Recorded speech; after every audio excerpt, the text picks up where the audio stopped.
here. And in today's video, we're going to be talking about the rise of the beast system. Now, if you thought coulda, woulda, shoulda said the fall of the beast system, well, everything that falls had to rise first. So that's what we're going to talk about. But before we do, we're going to make sure we live first. We're going to give you guys opportunity to come in, chime in, check in, say hello, all that. Let me know how to sound and everything. We're going to be talking about the economy. Oh, I'm going to be giving a whole bunch of bad financial advice. I'm not a financial expert by any, I can't even say the word. I'm not a financial expert by any means of the word. I'm not here to give you financial advice, although I am going to be talking about the economy, finance, and all that. At times I'm going to be sounding like I think I know what I'm talking about, but I'm telling you up front, I don't know nothing about money. But what I do know is about the Bible and Scripture. And so that's what we're going to be talking from, not from the finance point of view. You can get that on any other YouTube channel you want, half a dozen, here, that, and the other, to tell you about your money, what you should do with it, and all that. And I ain't here to talk about that. However, I'm going to be talking about your money. In other words, we're going out making no life-changing decisions based on me. Come back and say, hey, coach, you told me to sell my house and buy some farmland and grow stuff. And don't be coming back blaming me, because I told you I ain't no financial advisor. I'm a scriptural advisor. I'm a scriptural advisor. I say all of that because as I've been trying to get some information put together about this, that's the roadblocks that I'm running into, is when we talk about this stuff, people are afraid that you're going to jump off the financial cliff. When you find out where we're at, it's like, oh my goodness, you're going to literally abandon the ship, jump off of it like rats. Well, actually, that's what we're supposed to do. Like I said, I'm going to give you some bad financial advice, and I'm going to tell you opposite of what everybody else is saying. They already telling you the other stuff, not to jump off the cliff, not to abandon ship. Well, you know what? I'm different. And plus, it's God over money. I say what I want. Yes, we need to be getting out of this thing. The money ship is over. The money ship is over. We need to be spending money like it's going out of style. Because it literally is going out of style. Money is going out of style. Especially for those of us who follow our Father's plan. Want to do what He say. The whole economic system is about to get pulled away from under us for sure. Because it's going to be systems of control by the governments, the elite. You think they're not going to use that against people like me? Come on, they're already doing it. They already using money against me. Y'all been hearing me complain for 6 months now that they've been using money like a weapon against me. Y'all been hearing me that. Y'all been hearing me like every other video, 1 out of 3 videos. I have to come on here and tell you guys that I'm losing in the money game. They are using it like a weapon, like a hammer over here. We're in the God over money thing, and they like, prove it. Prove you God over money. Where you going to get food from? Where you going to get gasoline from? And if you did get gasoline, who going to pay the car insurance? Who going to go to jail when they don't? Or go get or whatever happens, who going to be responsible? And all of that. So they're already using it. And you think about how much of this stuff is just made up stuff. Like, for instance, car insurance. Remember, we didn't have car insurance. They actually made it a law now that you have to have car insurance. I don't know if it's 50 states that have to have car insurance, but if there's a state that doesn't require you to have car insurance, imagine how big of a deal that is. For some people, that's $500 a month. But that's what we're talking about. You live in a state that requires car insurance, and now you can't drive. Folk like, why don't you get some? Where you get money from, y'all? Where do you think people are supposed to get money from? Not people like you, they like a job. I gotta get a job. People like me. Where am I supposed to get money from?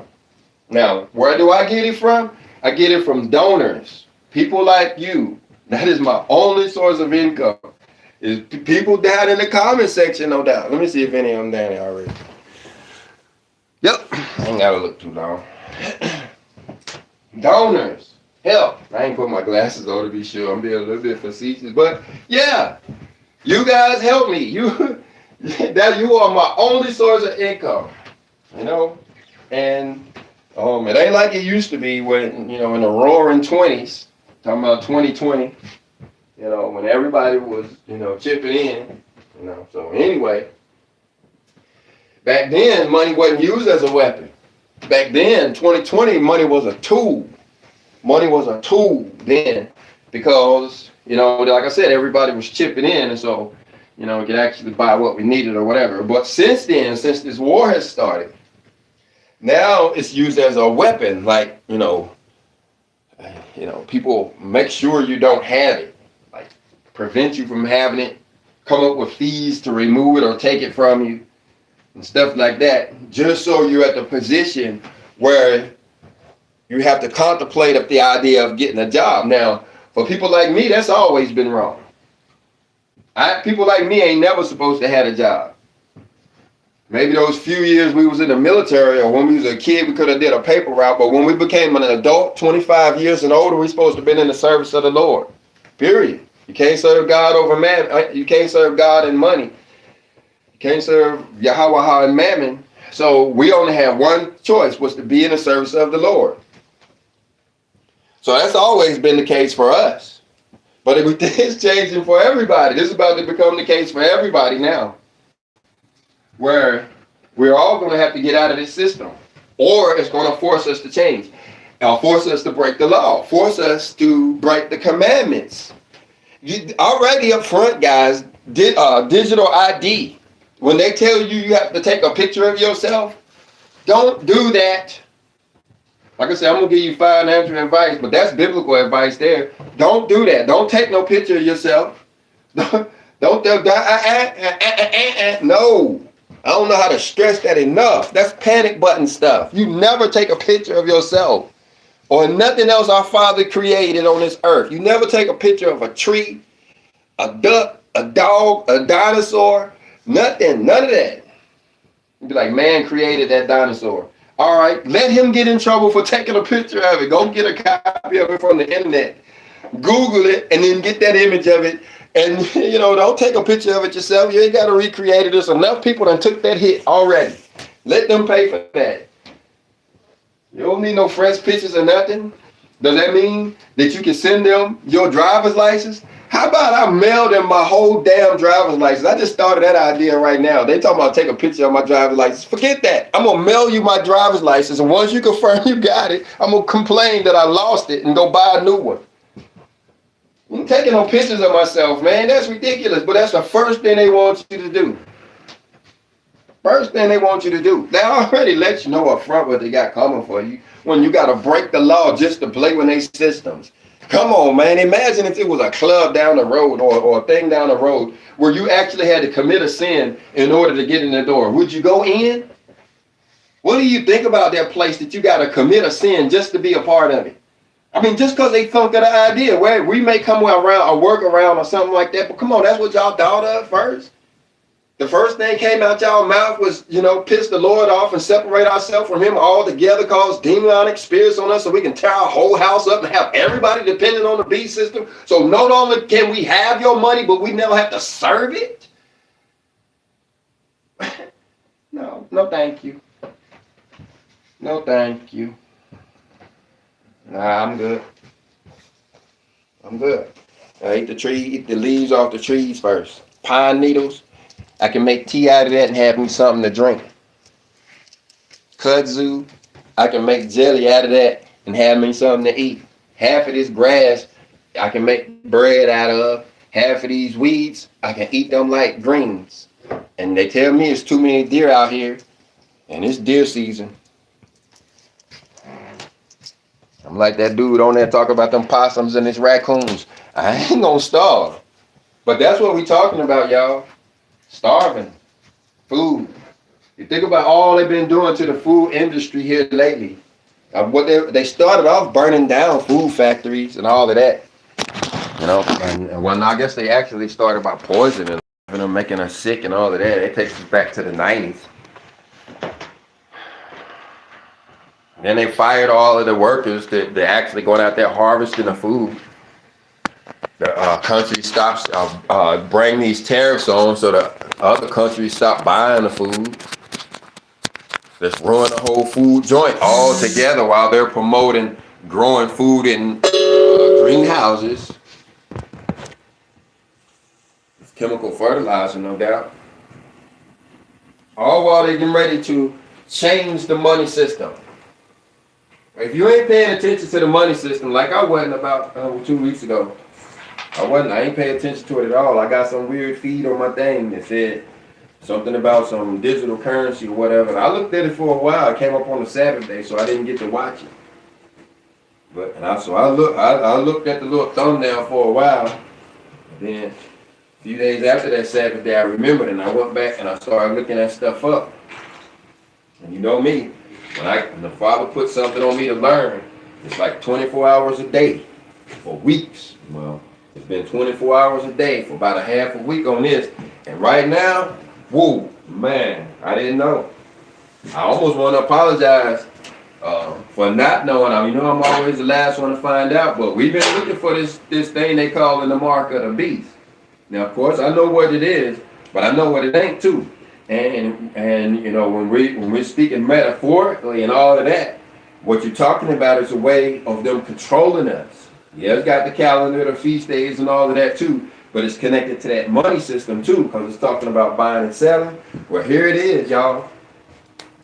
It's called, what is it called?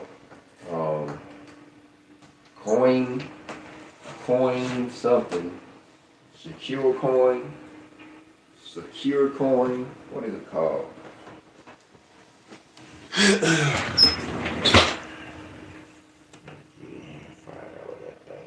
We're going to go to the comment section here in a second. It's come through this, the Genius. Is that what it is? The Genius Act?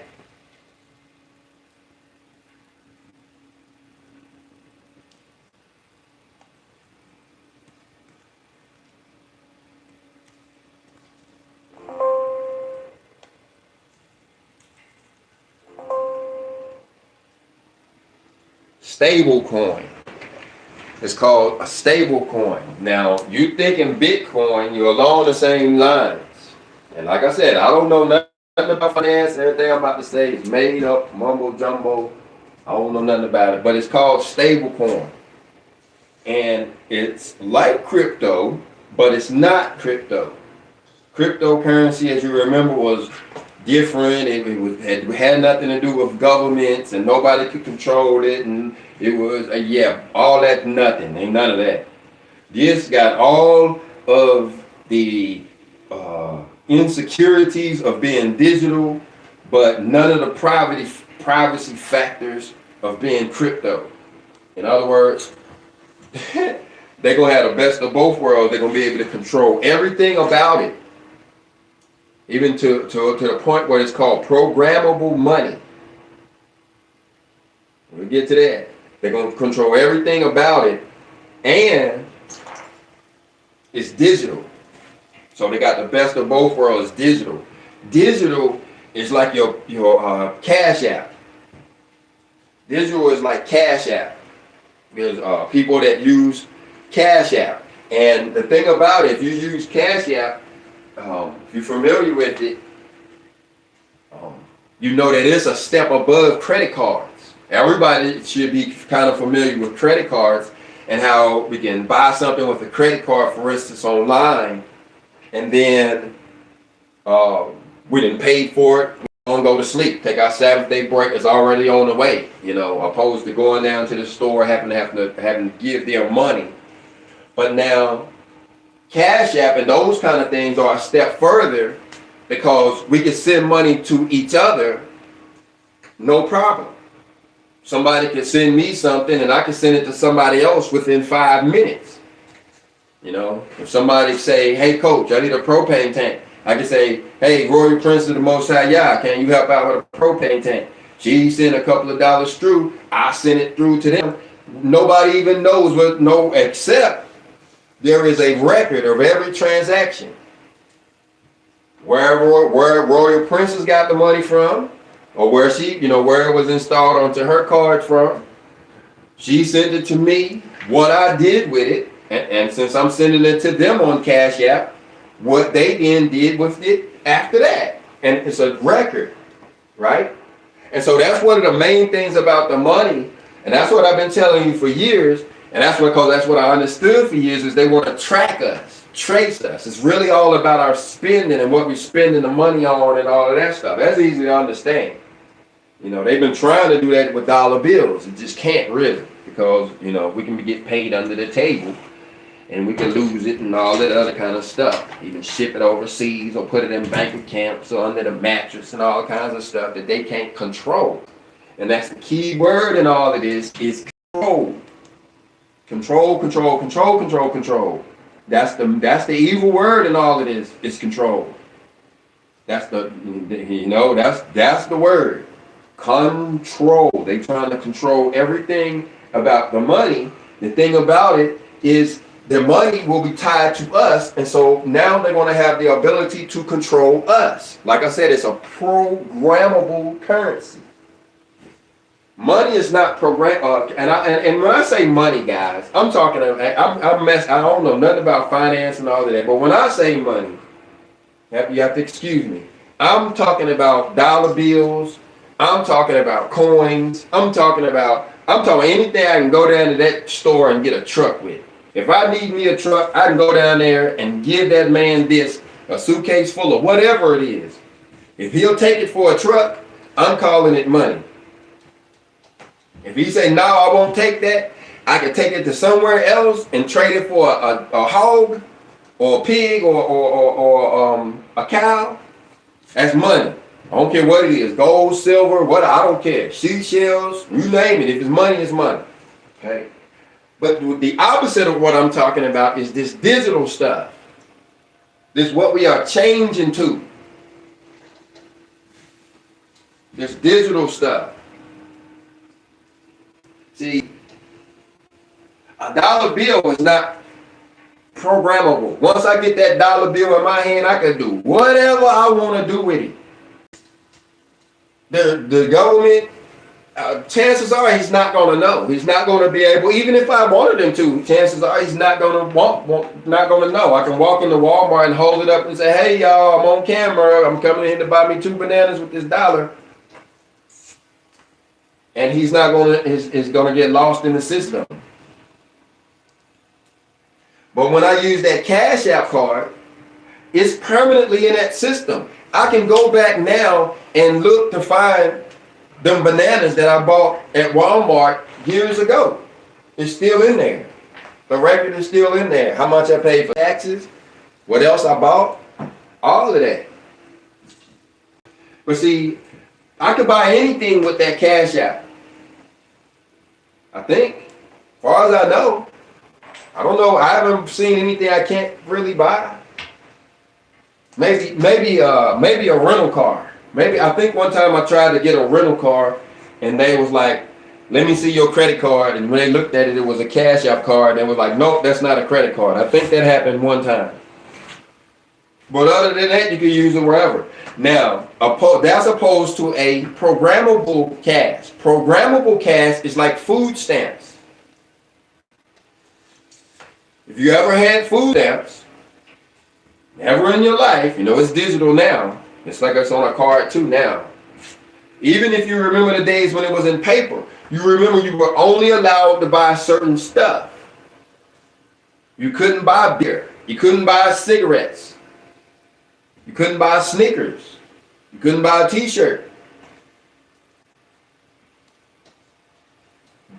And so now, and if you remember back when you had the paper, I remember the paper food stamps.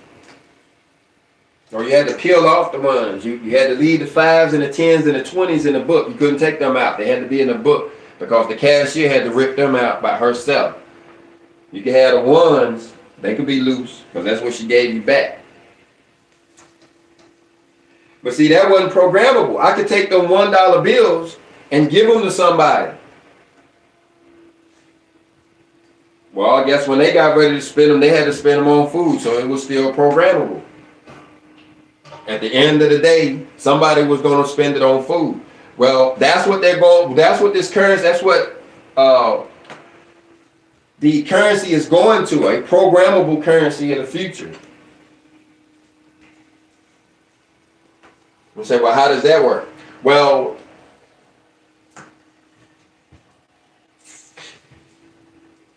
imagine your money having restrictions on it like a credit card, or even worse, to where you can't do certain things. Like in Nigeria, when they started it, and several other countries, they made it so you couldn't buy foreign currency. In other words, if you needed to exchange your money from the euro to the dollar, if you had dollar bills, the paper money, you could do so. But if you had changed over to the digital money, you couldn't, because they programmed it out of the system.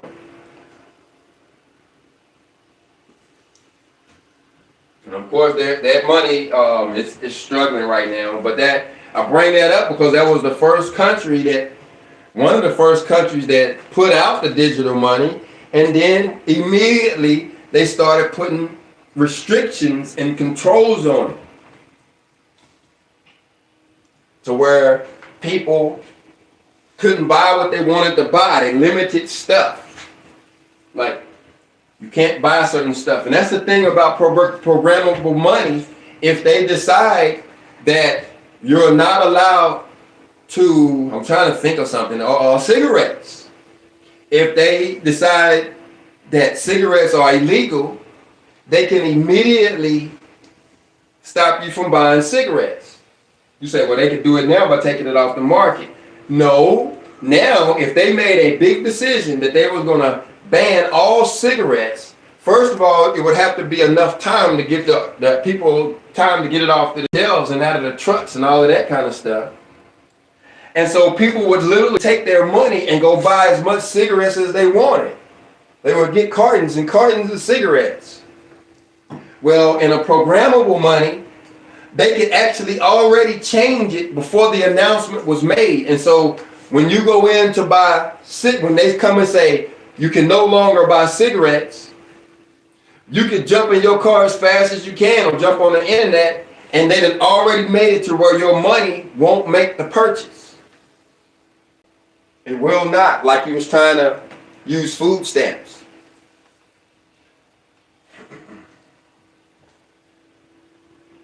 That's programmable. They can change it. Thing about it, we can understand that. Well, can you understand that they can change the price of the money too? They can decide today that it's worth $1 and tomorrow it's worth $2. Just like they can now with dollar bills. But the thing about it, in order to do that with a dollar bill, you actually have to go print more money. You have to print the money and put it into the system, whether it's digital or through paper, whatever. You know how they do finance. They've been doing that part for years.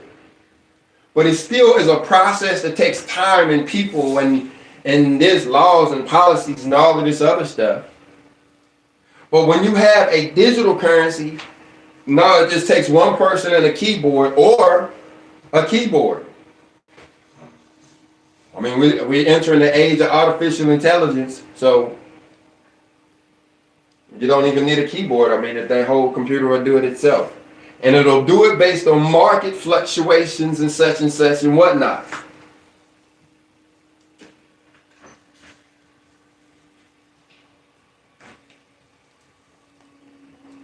Let me go to the comment section before I get too far behind.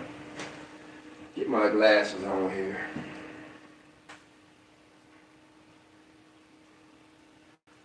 Try to find them, find them.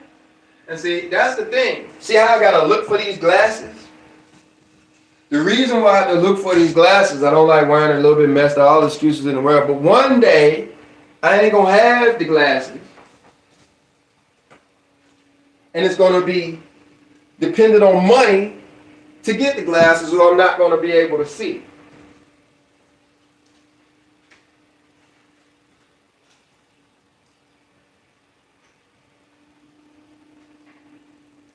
Well, I can see, but I won't be able to read the fine print on this telephone. So it's a bit of a trap.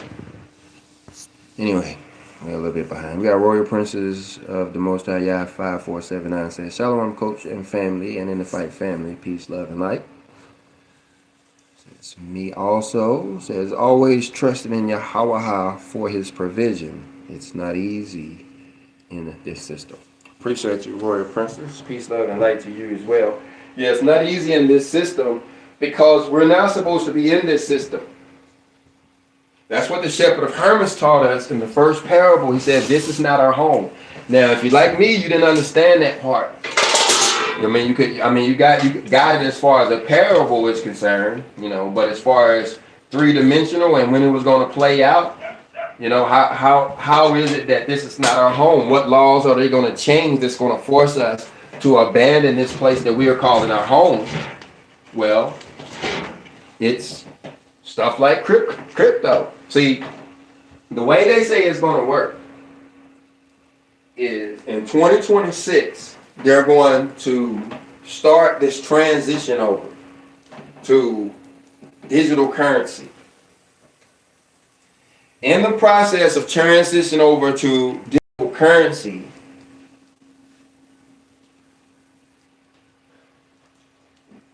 like Bitcoin, they're going to change the price. First of all, they're going to buy up the Bitcoin. Buy it, acquisition it, use it to collect fees, take it from criminals, people that ain't supposed, whatever. The government going to collect all of the Bitcoin like they collected all of the gold back there in the 20s and 30s and 70s and stuff. Then once they got it, or most of it, then they're going to change the price from $100,000 of Bitcoin to $1 million of Bitcoin. Like instantly, just program it, just change it. I could do the same thing, Anybody could do the same thing. Turns out, if you have something, and if you have that thing, and you're the only one who have that thing, I don't care what it is, you get to determine what it's worth. But this clock that I invented, I'm the only one in the world who has a clock like this. Now I do have a competitor. He calls his the Enoch clock. The celestial clock calendar, which you can get over at coachingandfight.shop, has a competitor, and it is called the Enoch clock. That's why you don't hear me call mine the Enoch clock, because that will be a copyright infringement. He already has that name, Enoch clock. But just like he and I, we can determine what we want to charge because we are the only ones who have it. In fact, somebody actually sent me a link to it, and I went over and thought about buying one of those clocks, but I couldn't afford it at the time because he sold his for $200 a piece. But who was to tell him he couldn't? He has no competitor until I show up with the celestial clock and sell mine for $20 a piece. Now he has a competitor. Now it's been a long time since I've been over to enochclock.com, but it will be questionable if he's able to still hold his up there at $200 a piece when his only real competitor sell it, and it was better, by the way, way better, actually sells his for $20 a piece at coachingandfight.shop. And that's the way it works. As long as he was the only guy in the market, he could have sold them for $1,000 a piece. He gets to decide. You can't say nothing to that man about what he wants for his clock. Nothing. Ain't nothing you can say. That's his thing. Well, that's the same way with the cryptocurrency and the gold and all of that stuff. Once they have the gold, they get to decide what it's worth. And see, the other part of the world is going towards the gold. America is going towards the stable coin, but places like Russia and China are buying gold, planning to do the same thing. It's all of the planet. It's part of the same scheme. You have three parts to this thing: the gold and silver, the coins, the gold and silver, platinum, all that kind of stuff. Then you have the digital stuff, crypto, stable coin, all that kind of stuff.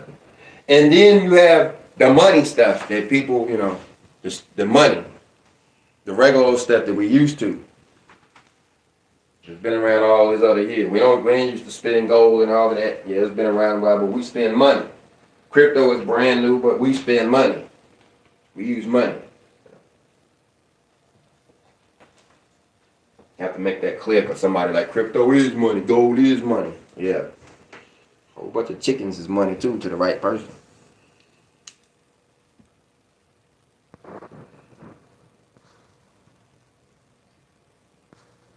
So, the thing about it is not our system. And so they're about to get us out of here. They're not going to get us out of here. It's just, what it is that only those who are committed to these systems will be able to keep up with their new finance systems. The rest of us are going to get left behind, because we don't know how to get a digital ID without breaking the second commandment and all that kind of stuff. We don't know how to get a job without breaking the fourth commandment.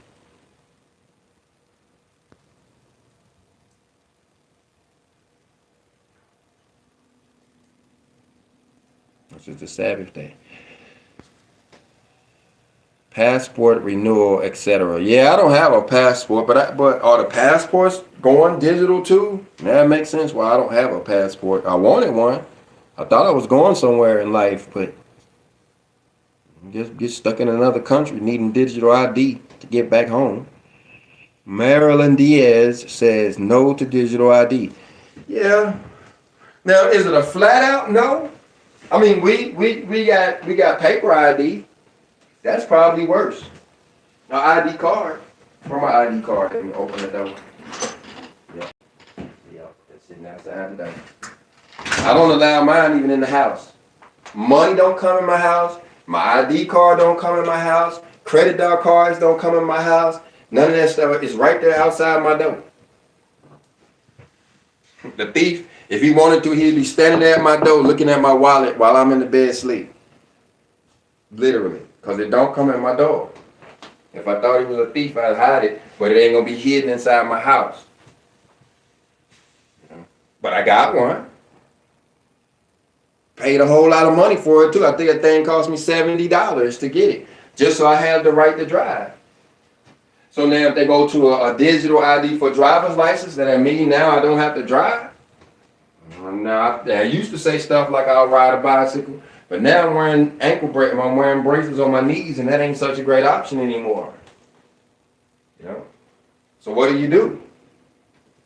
The Lord gave me an idea a few minutes ago to mail on my identification card. Maybe I can mail my ID to YouTube and send it in a self-addressed stamped envelope. So you take a picture of it yourself and send me my ID back. You break the law yourself. It ain't no law for the stamp. It ain't no law to mail on my ID card. And like I said, if they don't send it back, I'm just gonna have to go buy another one. And then that's that person down at that office who taking that picture of me. I ain't take that picture. She took that picture, and she made me take that picture because I needed to drive. I ain't take that picture. The commandment is not to make the image. I ain't make that image. I'm like taking a mug shot. People mad. Some people doing that stuff. That's some people doing that. So is there workarounds? There possibly is workarounds that we can work with. But the thing is, at one point it's going to all implode on itself. At one point it's all going down. I don't mean like a choice, like everybody gonna revolt and decide we don't want to be. No, I mean, like, it's gonna collapse.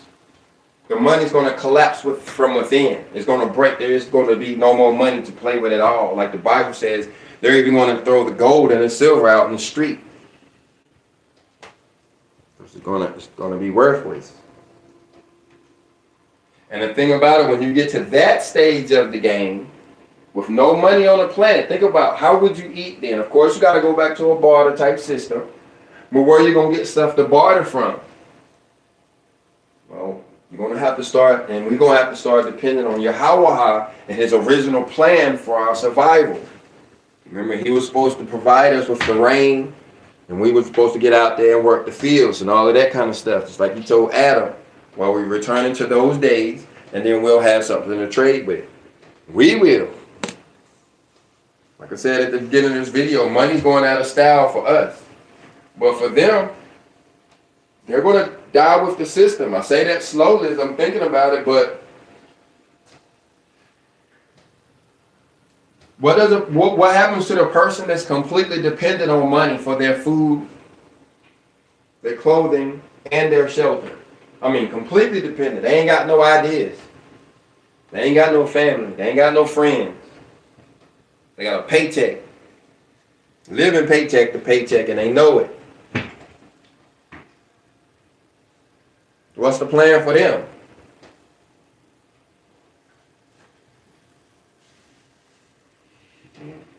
Well, the thing about it, the Bible tells us that there's hidden manna for those who need it.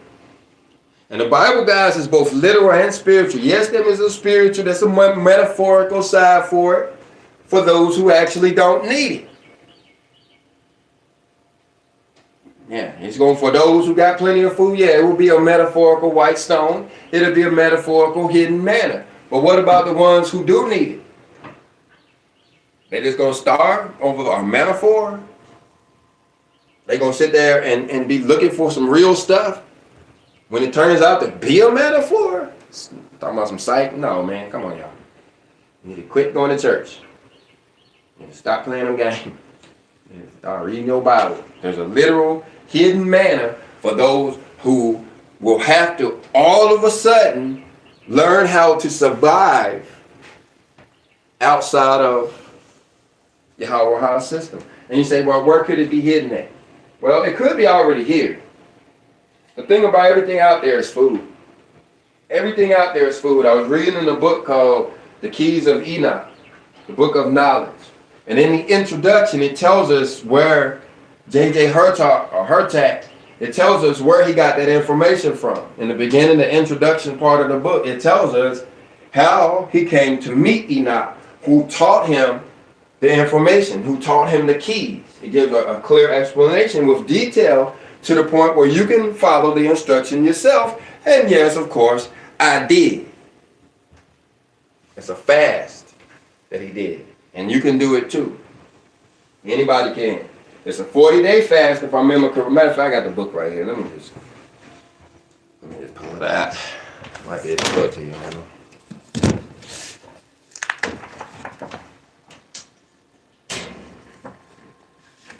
The Book of Knowledge, The Keys of Enoch.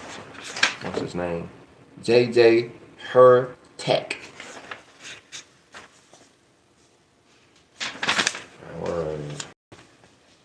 Hello, hello, hello. And I was told by my guides, Enoch and Metatron, that I was not to eat the food of the false powers of the earth, nor encourage my seed to marry within the fallen spiritual races of the earth, nor join the false worship of those who serve the fallen mind energies of the earth. Now, that's a lot in that book. If you ever read this book, you know that, yeah, there's a lot to go in there. Like, what does he say? Don't let your children marry the enemy seed. That's important. That's what he said. Nor encourage my seed to marry with the fallen spiritual races. You know, don't let your child marry a child of Satan. Nor join with the false worship of those who serve the fallen mind energies of the earth. Those are the elite powers that are using evil means to control the earth. He says, don't join with them. This is important if you want to, like I said, if you want to gain this level of information. Of course, you could be siding with evil. No, letting your children marry evil. He says, but notice this part. He says, was not to eat the food of the false powers of the earth. Now that's the fast. Now think about that. Let me say it real slow. And I was told by my guides, Enoch,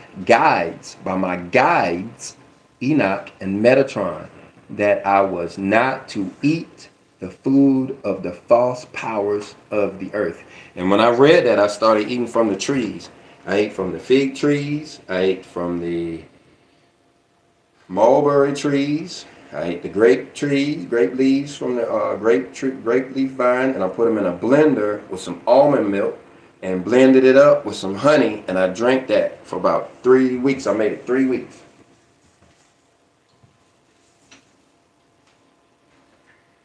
You don't eat any food from the false powers of from Walmart. And I had to pray about certain foods, like I could eat bananas, nuts, like I said, almond milk, but other foods I couldn't have. And I started understanding that it's a lot to do with processing and what they're actually doing to the food and cooking. Just simply cooking food takes a lot of the energy and stuff out of the food. That's why I say I was eating from the trees. And I wasn't cooking that stuff. I was putting it in a blender. And the reason why I was putting it in a blender because I learned, or I remember real quick, that chewing raw leaves would destroy your teeth like it does the deer. You know, at 2 years old, the deer has already worn away all of their teeth from eating vegetation. So I started putting it in a blender and drinking. My teeth wouldn't last 2 days on that stuff. But anyway, when I went through that fast, I started learning that everything is food. You mowing your grass, if you stop, food is literally going to start growing out there. Dandelions, a lot of stuff growing out there. I don't want to name too much, like pokeweed. Some of that stuff you got to know how to eat. You can't eat pokeweed without cooking it. No, you can eat it, but you have to cook it right. And so, but most of the stuff is, I just can't name it. Christian and Stacy, they do all of the foraging. I just do the taste testing. Anyway, I don't want no bank card, no contract with the beast system. That's Marilyn Diaz 8086. Yeah. And I was thinking about that too. You know, it's an opposing argument. I would love to be in the audience and hear an argument. Those who say, okay, we know the system is about to collapse. Do we get a contract or do we not? Do you close out all of your contracts? Meaning take out all of your money out of the account, bank account, and spend on your bills. Pay off all of your bills. Pay off your mortgage or sell your house if you can't pay off your mortgage. Go ahead and sell your house and downsize to a house that you don't have payments on. Same with the car. Trade the car in or sell the car flat out and then buy a car with cash so that you have no bills whatsoever. Close out all of the contracts. Credit cards, everything, you know. And what am I left with? I have a property tax from where I live. I have car insurance because I drive a car. I got to pay taxes and tags on that car. I got Wi-Fi bill.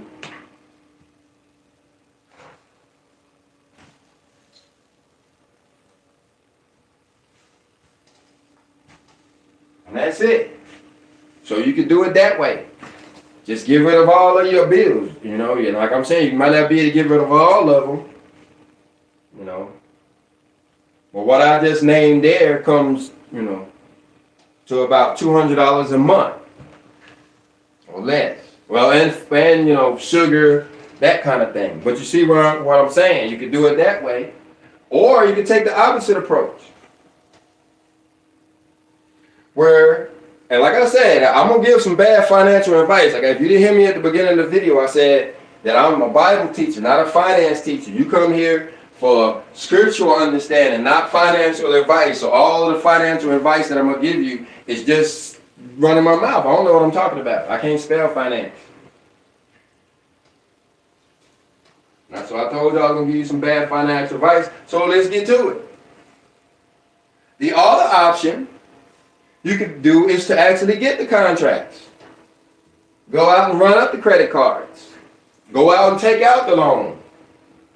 Knowing that the system is about to implode on itself, you could take the bankruptcy route.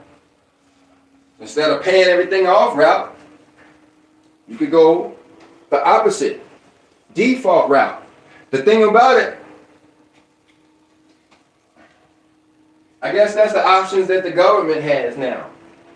Default or devaluation. Did I just say that? Default or devaluation?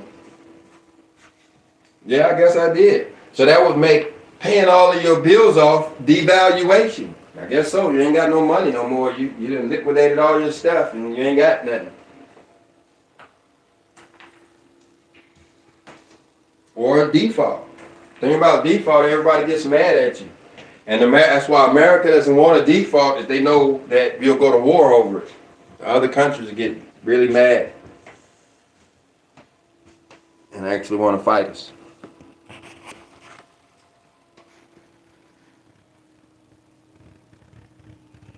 We got ULG33 Factory Arts, says Shalom Coach. And y'all, excuse me for calling y'all's real name out. The thing about it, it doesn't, sometimes it shows me your avatar name and sometimes it shows me your real name. And so, you might have to tell me who that does look like. And I don't really look at the pictures too much. I'll try not to. But they have a number 2 crown. They say Shalom family. Shalom. I see Factory Art. I think I know who that is. Warrior Princess of the Most High Yah, again, 5479. That's her whole name. Says exactly. Marilyn Diaz, 8086. That's her whole name too, says Shalom. But then there's Audience of 17. Says Shalom Coach. So glad you're here today. Yes, I've been praying. Yes, I've been paying attention to this. I've heard about this situation. Yeah. Man, if you ain't been paying attention to this one, yeah, no, wake up. Those in the back of the bus, shake them. Shake them in the back of the bus. Tell them we here now.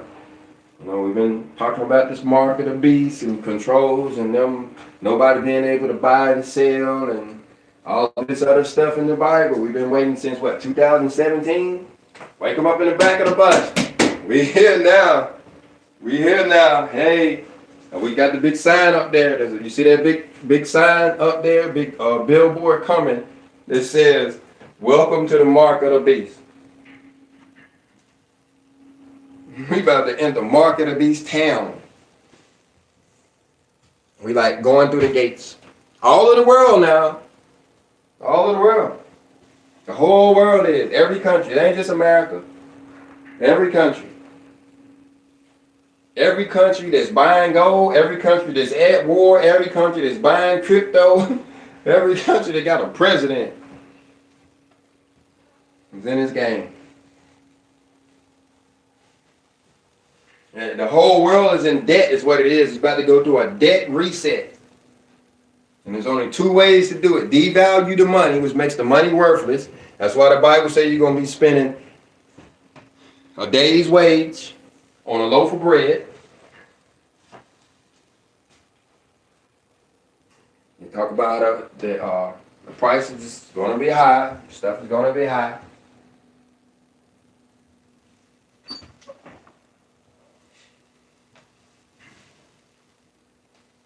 And the thing about it It's probably not going to be a lot of famine as there will be, I can say it, death. Because it's only going to take 3 days. And we're not just talking about currency and then, money policy changing. We're also talking about catastrophic worldly events too, like earthquakes and wars and nuclear bombs and meteors hitting, or asteroids hitting the earth and different stuff like that. Volcanoes going off. All during this time where they're messing with the money. And that's part of the reason why it's not going to recover, is because it's going to be in turbulence anyway. And then you're going to actually hit it with a shock. Right? In the most vulnerable time, like I said, when the economy is already trying to adjust. And then we have a huge earthquake, where all of a sudden we lose a large portion of the economy and then have to pay for the other portion. Anyway.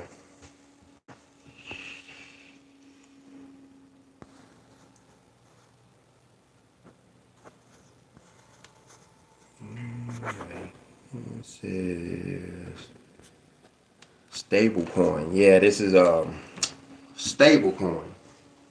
It's not necessarily cryptocurrency, because like we said, cryptocurrency is supposed to be independent of government control.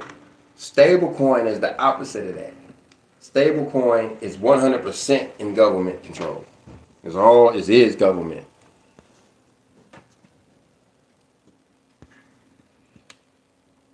Marilyn Diaz says, the fight is real, but the Most High Yah would never have his, never leave his, nor forsake his children. Yeah, that's true.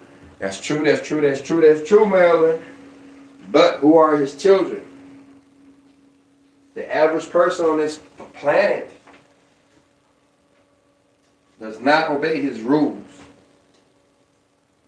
And the thing about it, we all may be his children, but only those who are obeying his rules and being charitable will survive. Everybody else will suffer, many of which are going to perish, straight out die, from starvation, from war, from famine, from all of this stuff. And you think about it, we asked for it all the way back there in the book of Chronicles, Kings, Judges. What book was it? What Samuel? Yeah, Samuel. Back there in the book of Samuel, we asked for a king. Now, if we'd have stayed under our father's ruleship, yeah, we can expect his provisions. We can expect him not to leave us. We can expect him not to forsake us. But we left him. We forsook him, and he warned us. He said, if you do this, this is going to happen. And we was like, well, we'll take our chances. So now here we are. Now we're going to look back and blame him and say he's supposed to do something? He did. He continued writing the book to tell us what would happen after we made such a mistake, what we would have to do to recover from such a mistake, and what would happen to us once we did recover from that mistake. But now, is he going to go back and correct us for that? What kind of people will we be? Why wouldn't we do that all the time? If we could have the best of both worlds. We could have a king and then survive the end time scot-free. Go on to the kingdom of heaven. We could have a king, party with the president, and then go on to the kingdom of heaven, just walk on in with no problem. Lay back. People be talking. I remember the good old days with Donald Trump. You wish we had those days? Some of them, it wasn't all bad. You think that? No. Keep reading your Bible. If you think that's possible, keep reading. No. There will only be one kind of person in the kingdom of heaven. And that's a person who obeys all of the laws. And loves his brother too.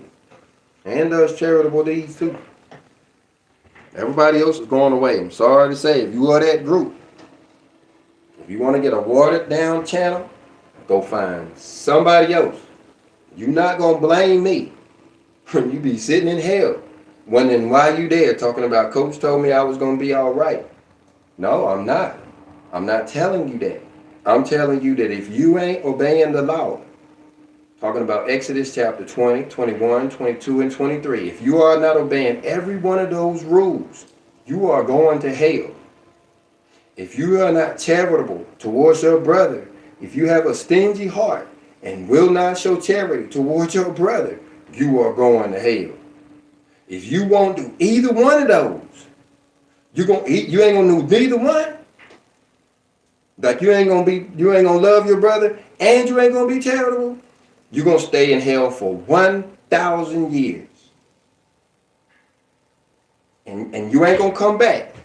Your type ain't gonna get to come back down here to the earth until you once again return as the evil seed who will once again come against the children of the Most High. But guess what happens to you that time? There ain't no earthquake to come and get you.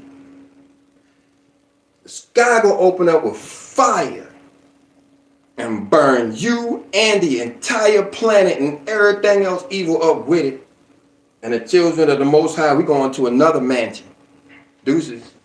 See you next lifetime. Y'all can play ignorant if you want to, but you will do so on another channel.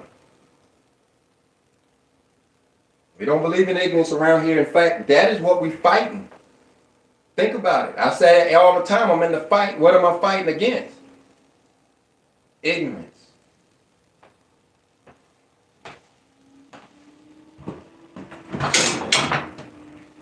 Battle I can win because I got a Bible and a calculator.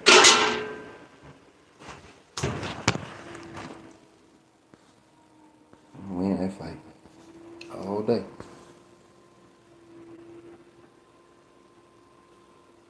The last son said, Shalom, coaching family.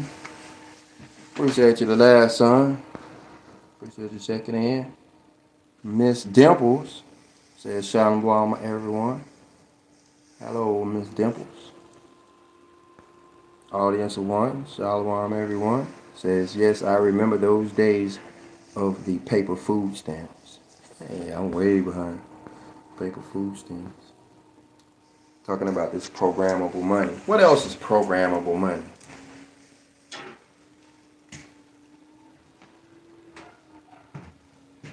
The thing about it, every time you think of programmable money, you think of control. Like a gas card. You can only use it at Chevron. Oh, that's programmable money. And then certain things at Chevron. Are they going to let you buy beer today? All that kind of stuff. That's programmable money. Are they going to give you cash back? That's changing the value of the money. If they give you cash back on a purchase, that's changing the value of the currency, ain't it? I mean, sure, it's only about pennies, but it's still, they get to decide.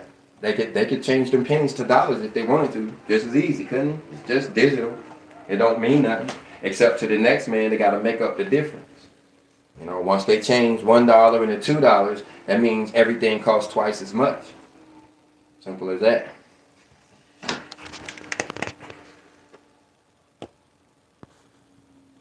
They could decide to lock your account if you are in debt. So they can literally decide who can buy or sell. Yeah, they can lock your account. They can lock your account for any reason. Me, I've always thought that was the first thing they would do to a person like me is lock my account because I'm in this God over money thing. I don't even want to play in their system at all when we're talking about regular old dollar bills. That's why I spend them as fast as I get them. When I get them, I spend them up. I don't save them. I don't keep them and look at them. I don't worry about how much I got. You know what I'm saying? Always some tractor part, some mechanical part. They always need a propane tank or something. Gas tank for the truck. Needs more peanuts, something. Ain't no need in saving. The thing about it, people saving money gonna lose. Because when the money starts to be devalued, if you got $1 in the bank now and they print that extra dollar we keep talking about, when you go to spend that dollar, it's only going to be worth 50 cents. Well, that's what they're going to do to all of the currency. That's how they're going to devalue the money. That's what they plan to do. Where are you going to get money from then? The only people who are going to do well in this system are people who are completely committed to the beast system. In other words, when they say jump, these are the people that ain't going to have no problem. They're going to already sign up for Bitcoin. They already getting crypto. They already got a digital ID. They loving the ID. They can't wait to get that little thing in their hand, that little chip in the hand. They might even, they already got an appointment to get that. Those kind of people are the ones that's going to jump into the system full-fledged. They're going to be all right. They may be down there working for Mr. Charlie making $1 million an hour because they got to pay $2 million for a loaf of bread, but they're going to be in the system and working, And according to the Bible, they're going to have to work 7 days a week because, whatever reason.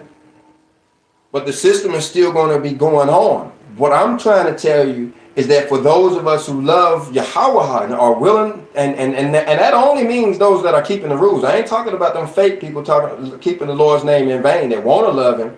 No, I mean those that are actually keeping the commandments. Those 2 million or 3 million people that he was talking about that are actually keeping the commandments. They're going to get priced out of the system. They're going to get left out of the system. Like I said, the first thing even to play is to break the second commandment. So they're not going to be able to participate. They're not going to be able to participate. And they're not going to be able to buy and sell. I mean, right now, when the last time I seen dollars? I'm trying to think, when did I get paid in dollars? When did I last time I get some dollar bills, cash dollar bills, with the big head presidents on it? Oh, well, the other day, the kids went out and did some work over at a neighbor's house and they paid them. And I got a little bit they gave me some tithes money in cash. They gave me 10% in tithes money. Where else is it going to come from? Okay. So there is no source of paper cash. When you guys decide to help me out, you guys send some type of digital form, either PayPal or Cash App. That's it. Those are the only way. And that's, a little bit more often. There's actually, I think, 3 of you guys who pay tithes. I think 3 of you guys, and 2 of you guys are extremely broke. Ooh, you almost bad as me. I appreciate you, though. I appreciate you. Sometimes I'll be wondering if I need to send you something back. But one day I will. Especially if you ask for it. I don't want to. You know who you are. But there's 3 of you. And so that's the only income. PayPal,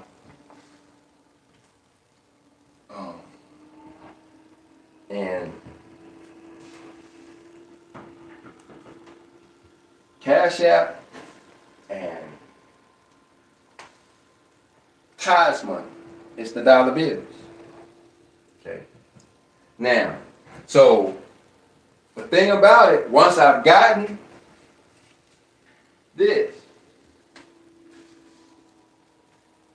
in the new currency, in the new system, the money, the cash part is being devalued.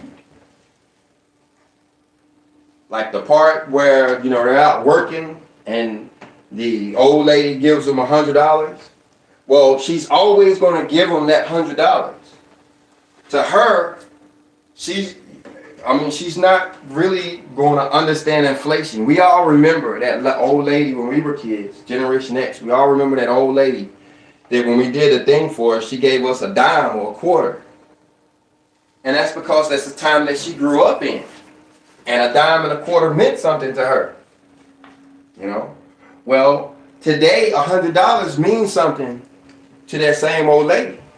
Well, what about 5 years from now, when the average person expects $1,000 instead of $100? She's not going to understand that. She's still going to give you that same $100, but the spending power is going to be less. You're not going to be able to do. Now, the person who was ingrained in the system, the person who has got the job and maintaining his career, he's going to be steadily going from one job to another, making higher bids. Like I said, he's going to end up making $1 million a year because he's got to go. When he realized that the paycheck that he's getting is too small, he's just going to go to another job and ask for more money. And so his paycheck is going to keep going up and up and up and up. As long with the inflation. The inflation is going to keep going up and up and up and up too. And so again, he'll be making $1 million a day, but he'll be paying $2 million for a loaf of bread.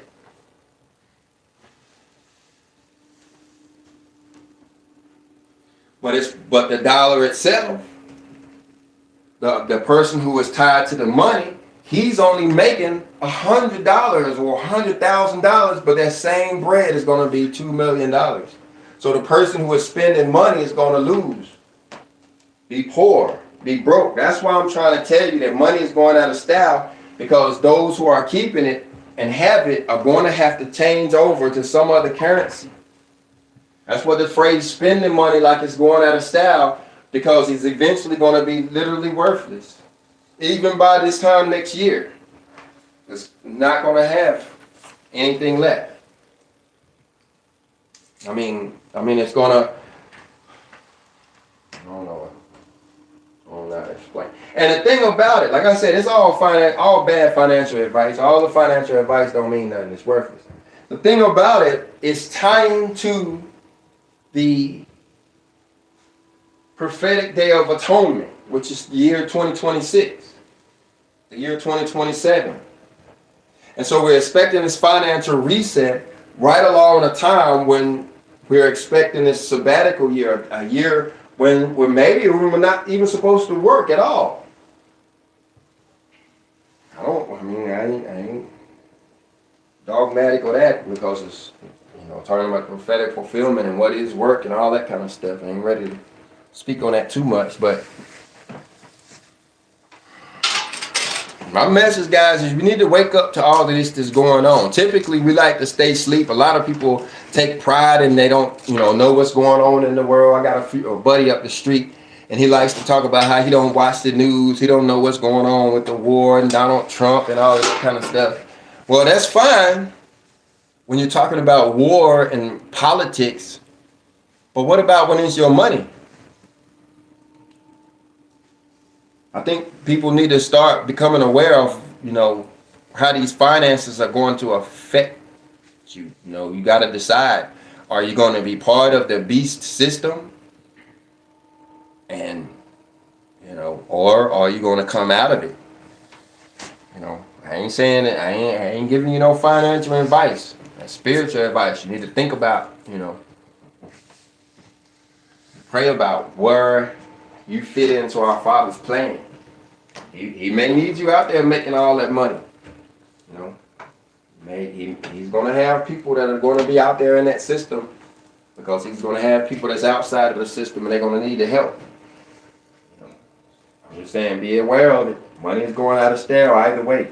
You decide to get you some gold, some silver, some... I don't believe in that stuff. You decided to stock up like that. That's one thing. Decide to get crypto. I don't believe in that either. Get Bitcoin out. I don't believe in that either.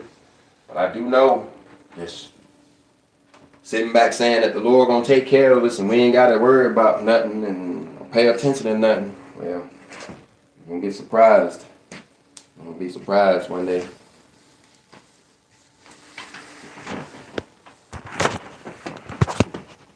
The Lord don't like surprises.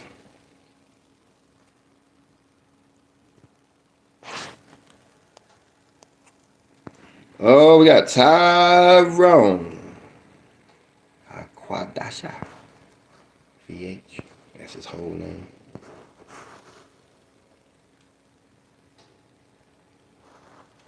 He says it's all in the blood, the name of Yahweh Shai. Yahweh is salvation. Shalom.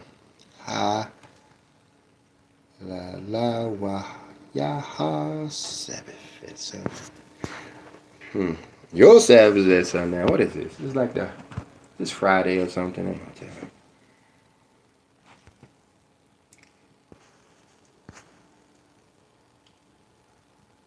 So the kingdom is divided, and out of Ephraim ruled the rebellious kingdom. Shikasha meant rebel. Tall language. All right. Jeff Fritzen says it's crazy. I just logged in. I'm here. Hey, Jeff. Long time no see. Digital ID. Yep, that's what we're talking about. And how it's going to phase us out of the system. Not the entire world.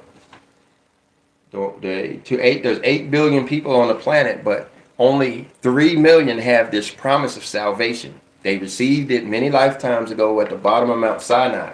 They have been returned to get the promises that they were taught. What they were told was if they followed the commandments, repented, and followed the commandments in the end times, they would not only survive, but they would inherit the kingdom and the wealth to go with it. And so that's what we're talking about. Man is now playing with the wealth in a way that he can and will destroy it. He's going to destroy the wealth. And he probably could have did it the right way, but he's not considering Yahweh and his rules. And like I said, the first thing he's calling us to do is get digital identification.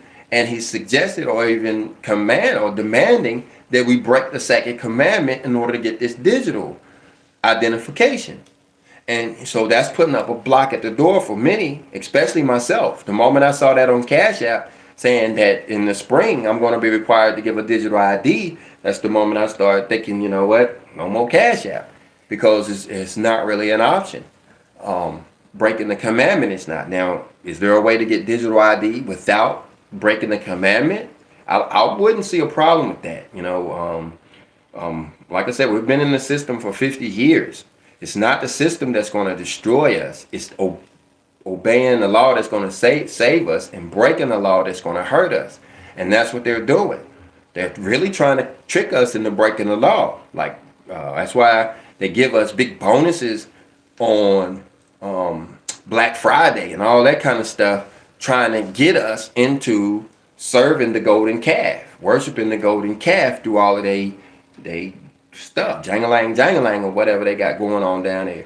They're doing that on purpose, trying to get us involved in their pagan celebrations, knowing that it would get us committed to serving them. Once we get cut off from our Father and have no way of getting food, clothing, or shelter, we'll have to then run back to them and say, feed us, Mr. Government, Mr. President, feed us. And then he has a plan to feed us. And of course, we have to obey his rules, just like we have to obey our Father's rules for him to feed us. And make no mistake about that.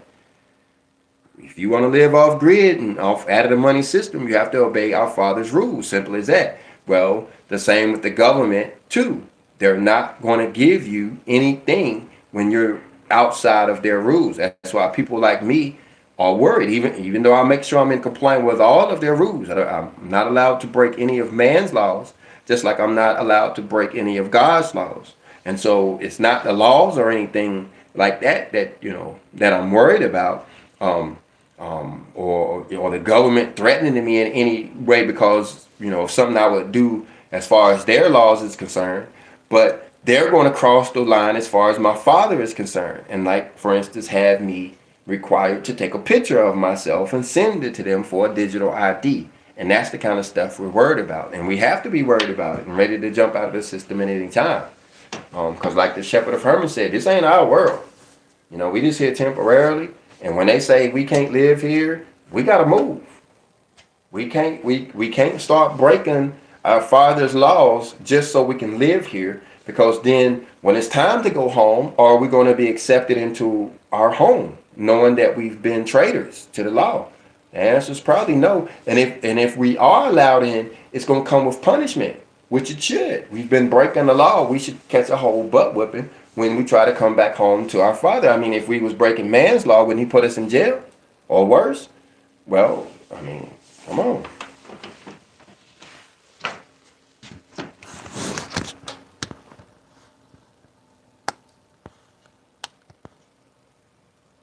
Make people beg for the new system.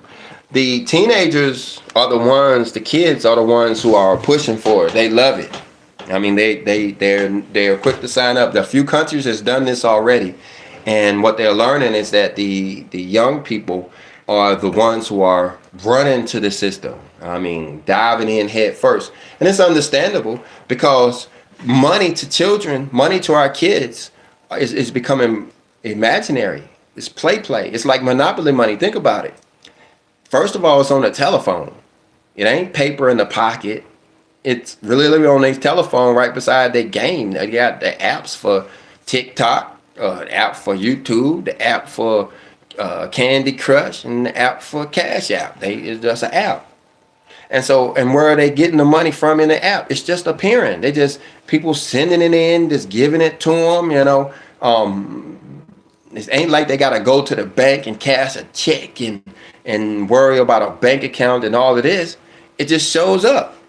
They get an alert, ding, and look down, and they got money in there. And then they got options too to get money in ridiculous ways. Filling out surveys or playing games or any little silly little thing that can make money appear on their little app. So to these children, money is like no big deal. They don't have to work for it. They don't believe in work, and they're getting stuff like food stamps. They're getting, Pell Grants, other things to where money is not a big deal. It's literally almost growing on trees to them. If they ain't got money, it's because they don't want it enough. It ain't like they got to go do something. It's just they got to think of the right person to ask or the right thing to do to get some.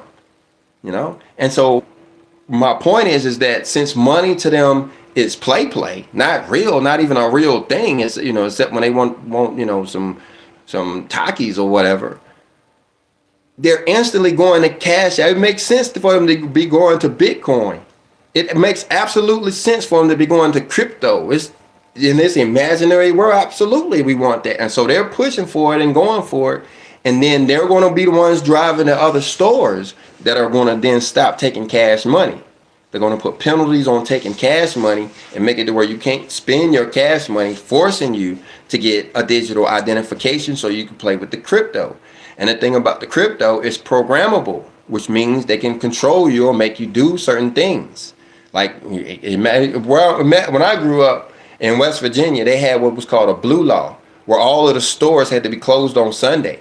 Well, imagine now they decide a blue law for the nation and you can't buy or sell anything on Sunday because they close your cards down.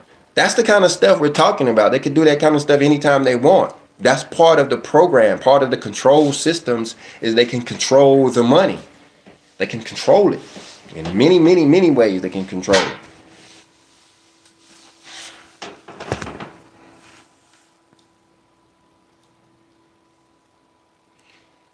The last son says, someone mentioned that Israel gave a crown to the orange man. Yeah, flattery. Flattery. Yeah, I guess it works. But now think about the people who think that's real Israel.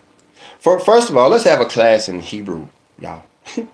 What's the difference between an Israelite and an Israeli?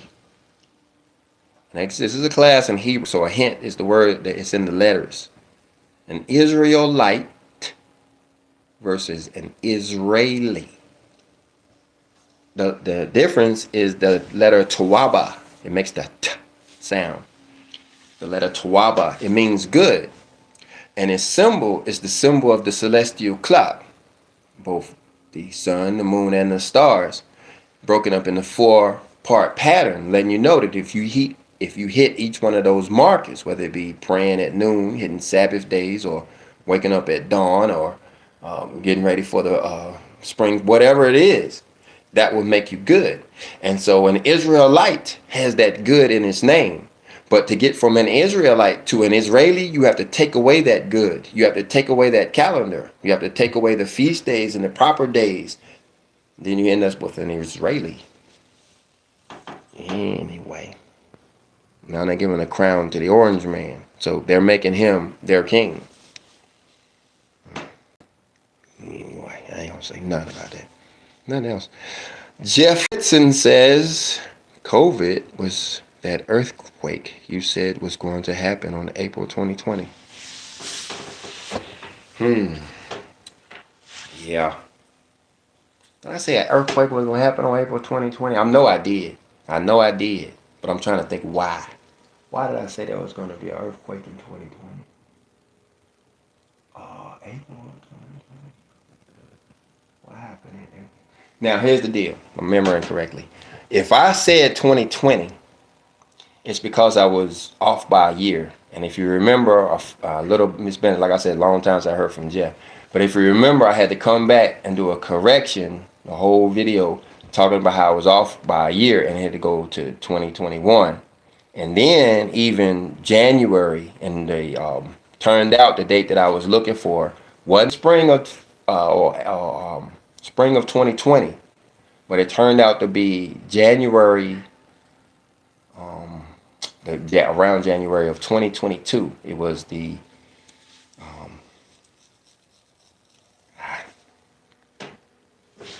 date that I was hunting for back then was the end of Jacob's trouble, and that would have been the winter time of 2022. The earthquake that I was hunting for back then has still not occurred yet. I was way off back then. Back, and you talking about 2019. If I was talking about April of 2020, it means the video had to come out in 2019, right? Well, let me tell you what happened back in 2019. 2019, I was just getting back from West Virginia. I went up there for 3 weeks for some time that I needed up there with my daddy. I had to go visit my daddy for 3 weeks up there.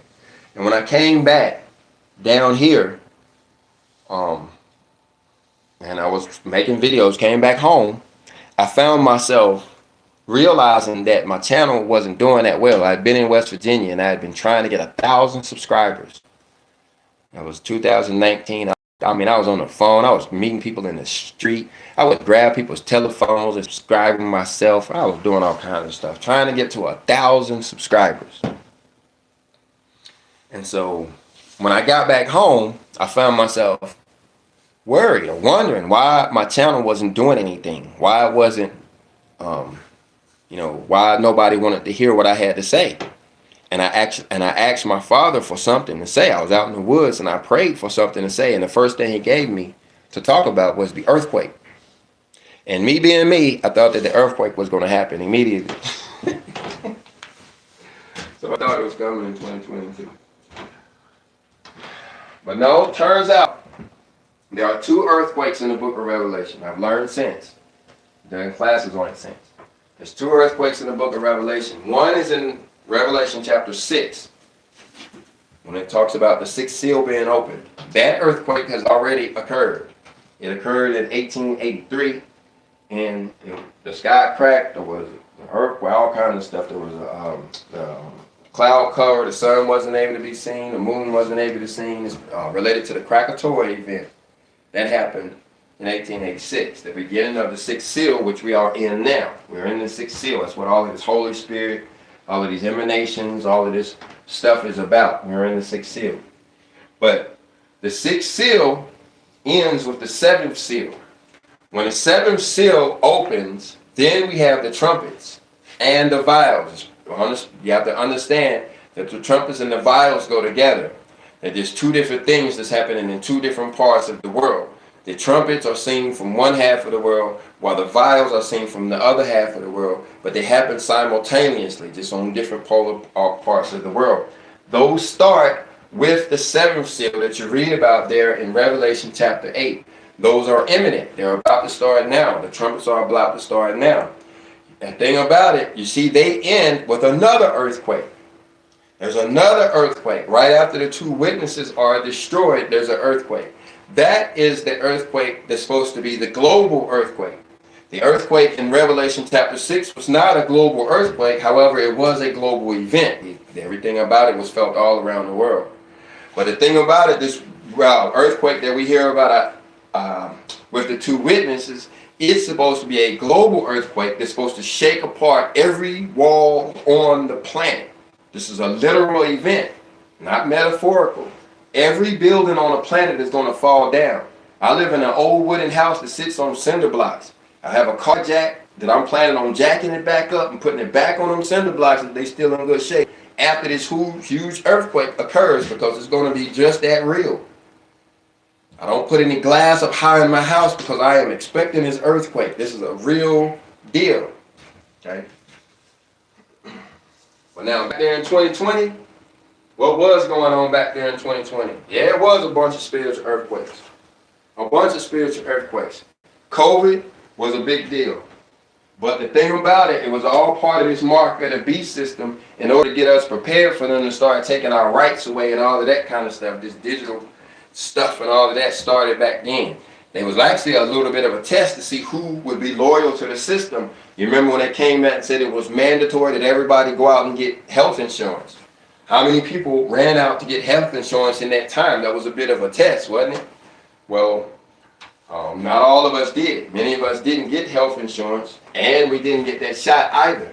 And that's what we're talking about. The same thing with cryptocurrency and digital currency. The government is all of a sudden one day going to come on the news and say that everybody has to go get this digital currency. And 90% of America is going to run down there and get into the system as fast as they can. Like I said, they're going to beg for it. They're going to want to be in it. You know, especially when they find out it's so easy. Grandma find out it's so easy to send grandchild $100. Y'all remember how hard it used to be to send when you had to do wire transfers and ACHs and all of that kind of stuff? These kids don't even know any of that kind of stuff. They send money in seconds. Literally. They sitting at the cash. I've actually had a child to go to the store with no money whatsoever, put all of the stuff up on the Walmart cash register, bump it through, beep, beep, beep, and then call out the total at the end. It's $19.76. And then sat there and waited for somebody to send the cash out. Right then, they have the cash register. That's the way it works. And if they ain't there in 30 seconds, they impatient. What's wrong with you? What is it taking so long? I didn't get the money yet. It's not only have the person sent it, it's then traveled through the internet, it's then went on their credit card and then sitting on their credit card waiting for them to pull it out and spend it. Faster than they can think. That's what we're talking about. And so the world is excited about that. No more paper money. Y'all remember how they used to sell it? Remember how they were talking about nobody will be able to rob you and all of that kind of stuff? Well, then comes the digital part. You know? Somebody can rob you now. Like I said, my wallet outside the door. Somebody can grab it now and be down at Dollar General. Before I find out, they could have spent all my little $2. And I wouldn't know about it. Not with digital stuff. Digital, man, you could cut them off. Imagine the world where you steal somebody's stuff and they have a digital record of you and your digital account and all of that information, everything just digitized. The Bible says if you steal a sheep, you owe 2 sheep. So now they could go in your whole bank account and get all they want. Ain't nothing you can do about it because it is the bank account. A central money, one central thing. You can't hide it, can't put it away. It's their money. That's the thing about it. Right now, the money in your pocket is your money. You can do what you want to do with it. You can burn it. You can send it to somebody. You can go buy something. You could get. But when it comes to the stable coin, you're only going to be allowed to do what they want you to do with it. You won't. If they say you can't buy certain things, you can't buy certain things. You can't go certain places. You won't be able to do it. And they can change the value anytime they want. That's weird. Die spiritually as well. 10,000 on the left, 1,000 on the right is speaking of spiritual deaths. John and Christ's spirit.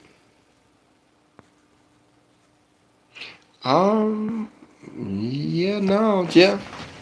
Real people about to go away, man. We don't believe in, sugarcoating nothing around here. I don't want nobody believing that, just because you here and you know the Lord that, you're going to be saved. No, even the elect are going to perish. Even a whole lot of the chosen elect are going to die. Even the ones who are doing the right thing, keeping the laws and doing charity. Even some of them are going to perish too.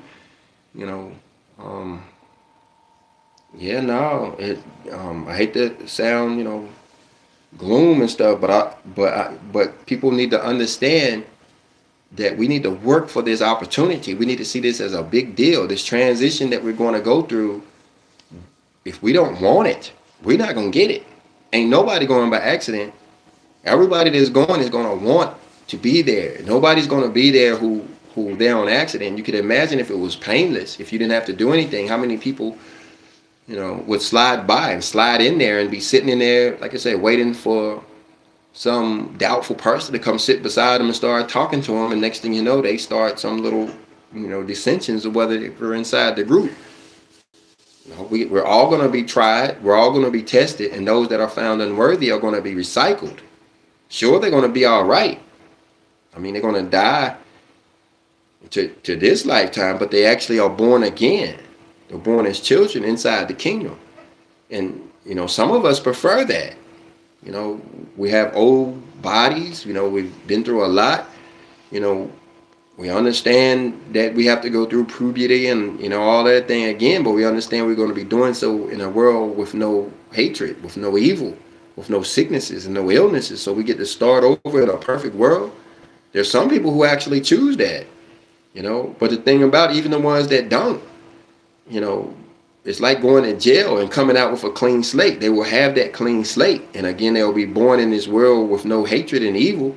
So chances are they'll be too able to strive in that world and actually grow up to be the citizens that our Father would have us to be. And like we said, the world going to be here for another 1,000 years, and that gives everybody a chance to go through the necessary pain to get the merits that we have to have, so we can be reborn into this kingdom of heaven, so that 1,000 years from now, having grown spiritually as we need it, we can all go to the next mansion together, and learn what we need to learn there in a higher dimension, in a higher mansion. I mean, he has a plan for us, but the plan doesn't involve a whole lot of ignorance, and it don't involve, a lot of wishful thinking either. It's really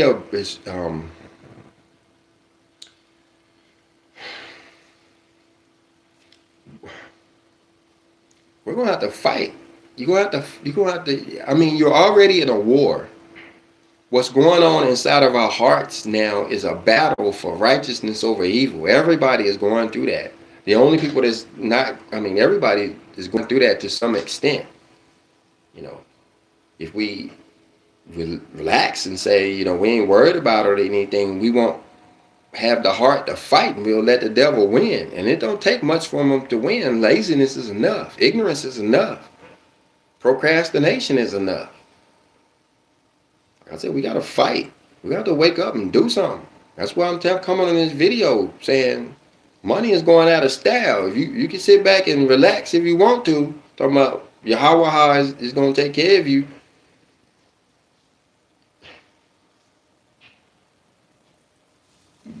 The thing about it, when that day goes down,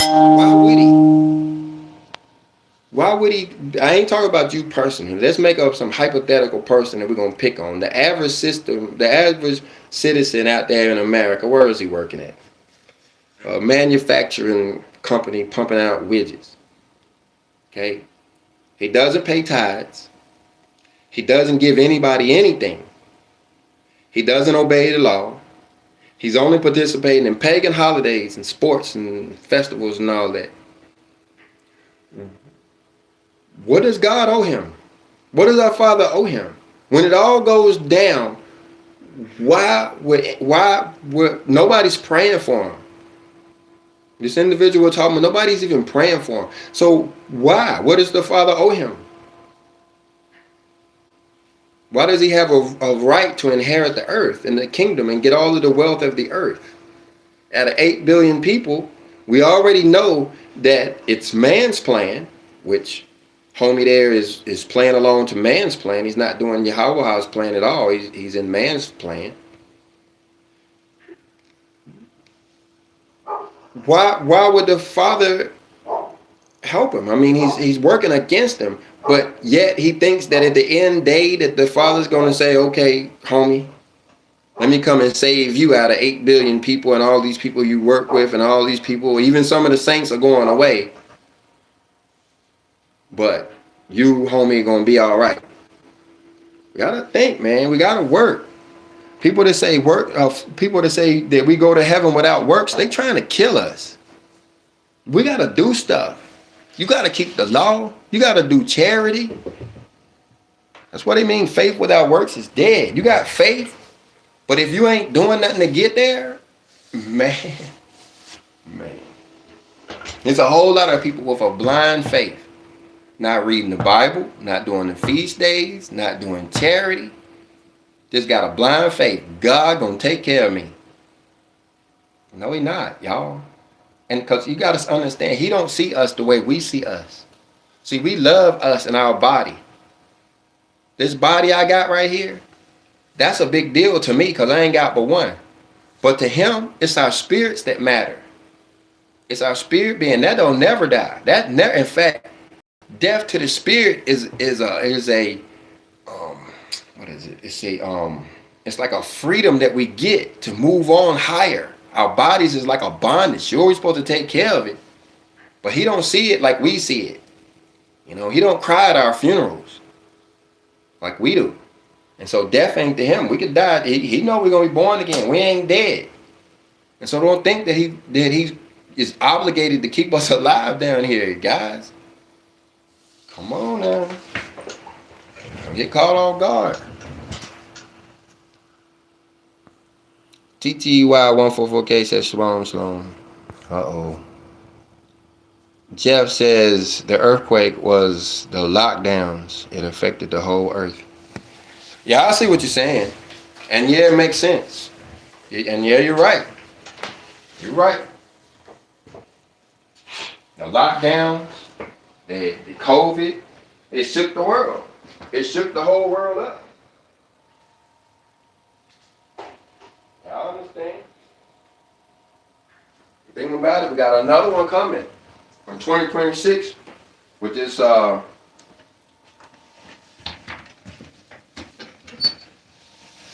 stable coin. That's going to be another earthquake. You know, that the one in 2020 shook our freedoms, shook our faith a little bit, but now he's about to shake our finances, and that's going to hurt our belly. And that's why I'm coming on here, guys, because, you know, a lot of people are going to be hungry after this. A lot of people are going to be hungry after this. You know, the food stamps will be going away and forcing everybody to get in these systems. And I think that's why we need to be, you know, we need to be almost purposefully spending money like money going out of style, because it's not going to save you. It's not going to work. Money is going out of style. Gold is coming back in style, and digital currency is coming in style. Those are the hot things. Money ain't hot no more. And most of us ain't used to nothing else but money. So we about to find ourselves on the losing end of this game. It was metaphorical event. Your math was right. I just remember you breaking down the numbers very carefully. Yeah? Thank you.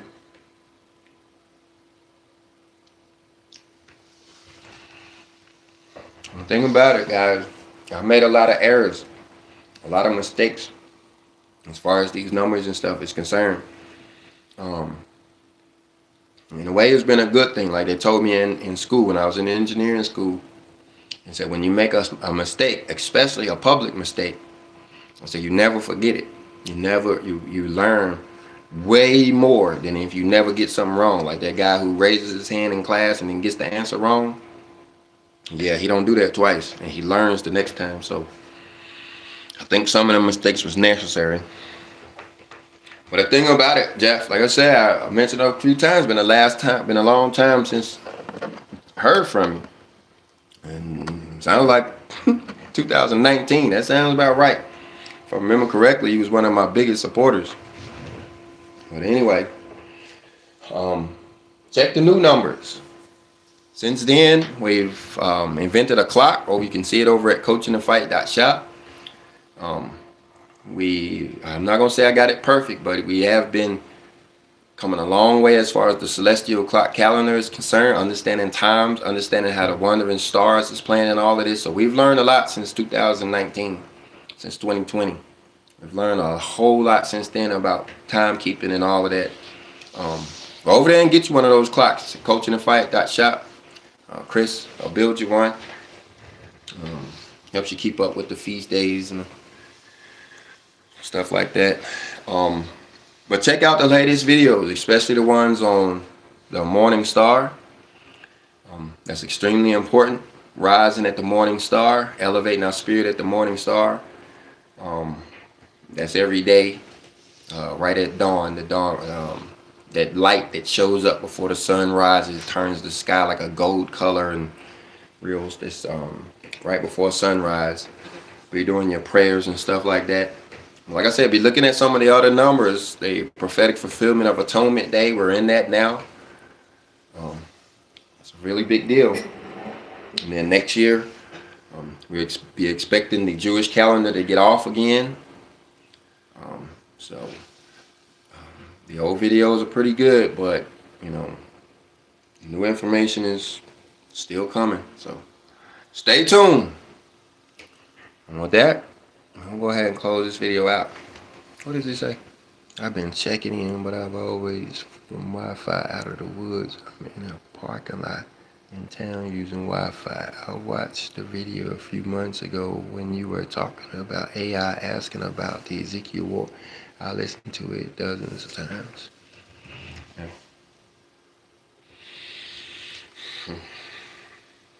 I understand that the Lord is leading you guys to this channel. But understand this. This channel kind of rough these days. What it is I'm a little bit early. And he promises us, he tells us in the scripture that those of us that are a little bit early are going to get a few extra trials to bide the time, if you understand. And it makes sense to me, so I ain't worried about it. And plus, I'm getting a lot of learning out of it. So, anyway.